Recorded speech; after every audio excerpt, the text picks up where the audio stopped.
चाकण शिक्रापूर रस्त्यावर बेफाम कंटेनरने चाकणच्या माणिक चौकात मायलेकींसह तिघींना धडक देऊन अपघातांची मालिका सुरू केली। या चाकणच्या माणिक चौकात अपघात झालेल्या पौर्णिमा गाढवे वय वर्ष 29 आणि धनश्री गाढवे वय वर्ष 9 या मायलेकींची प्रकृती चिंताजनक आहे। दुर्दैवी म्हणजे या कुटुंबाला उपचार करण्यासाठी सुद्धा मदतीची गरज असल्याचे संबंधित महिलेच्या पतीने पुणे लाईव्ह सोबत बोलताना सांगितले। मी अंबादास संभाजी गाढवे, मी म्हणजे कॉन्ट्रॅक्ट बेसवरती काम करतो। काल परवा जो कंटेनरमध्ये ॲक्सिडेंट झाला त्यामध्ये माझी मुलगी आणि बायको त्याच्यामध्ये आणखीन एक त्यांची फ्रेंड होती, ते गंभीर जखमी झालेले आहेत। आणि आजच्या परिस्थितीला मुलीचे 3 ऑपरेशन करून आलेलो मी DY पाटीलला। सर्वात पहिल्यांदा म्हणजे मी तर बाहेरच होतो, त्यामुळे ड्रायव्हरने ज्यावेळेस मला कॉल केला त्यावेळेस मी तर 15 मिनटं मला विश्वास बसला नाही ॲक्सिडेंट झाला म्हणून, आणि त्यांनी आस्थामध्ये ॲडमिट केलं मुलीला आणि त्यांना फॅमिलीला। मुलीला आस्था आपल्या ह्याच्यामध्ये मुलीला आस्थामध्ये घेतलं नाही, फॅमिलीला आस्थामध्ये ॲडमिट केलं। पण ते डॉक्टरने मला खर्च सांगितल्यामुळं मी त्या माझी परिस्थिती आर्थिक एकदम जेमतेमच आहे, त्यामुळे मी तिथून आस्थामधून मी फॅमिलीला शिफ्ट केलं DY पाटीलला। आणि मुलीला मला म्हणजे फॅमिलीला भेटूच तर आपला वायबुलर ड्रायव्हरनी त्यांना मेडिकेअरला नेलं मुलीला तिथं। मग तिथपर्यंत तर मुली त्यांची पुढे ट्रीटमेंट चालू केली। त्यांना मी मुलीचा खर्च विचारला, मुलीच्या पायाचे वगैरे मी सगळं प्रोसेस पाहिली किंवा त्याचे फोटो बी माझ्याकडे आहेत, फॅमिलीचे पायाचे फोटो बी आहेत।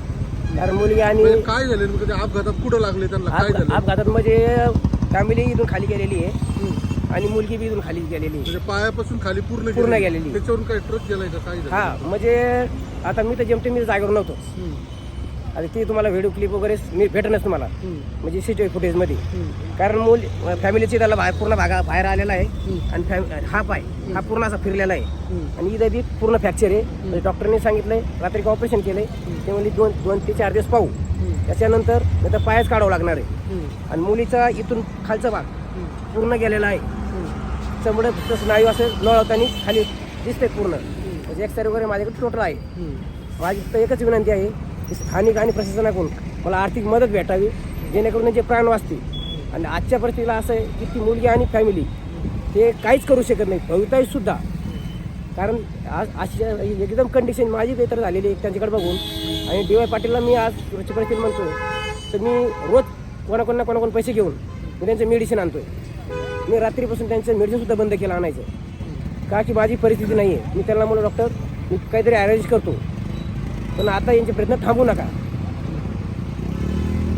तुमचा मोबाईल नंबर काय, लोकांना आर्थिक मदत करायची असेल तर तुमचा नंबर सांगा। 8407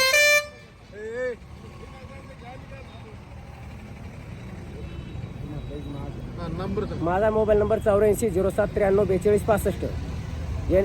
माझा मोबाईल नंबर 84